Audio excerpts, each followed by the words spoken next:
Men 4,5 oylik homiladorman. Bola og'riqni hozir his qiladimi yo'qmi shuni bilmoqchiman. Og'riq his qilmaydi. Xotirjam bo'laver. Kiyimlarini yechsin, yordamlash kiyimini yechishga. Axir o'zim yechaman. O'zim axir men yurak urishini his qilaman. Baliqchidek ichimda qimirlaydi. Baliqchadek. La'nat haromiy qiliqlarni qarang ham baliqchamish. Bu janob meni erim bo'ladi, xonim. Nima farqi bor? Hammangiz shunday deysiz. Siz qanday muomala qilyapsiz? Men nima sizga? Qarang, bolamizni haromi deyapti bu. Bo'ldi.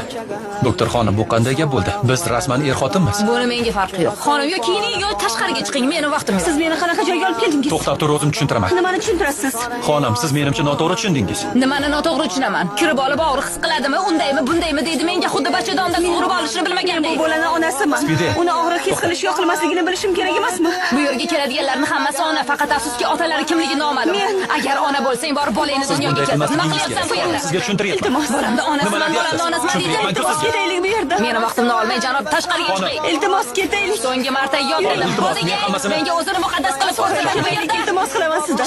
Shoshmang. Iltimos deyapman. Men sizga tushuntirdim-ku hammasi. To'g'ri kelmasa chiqib keting. Ey kasofat. Ketaylik, iltimos.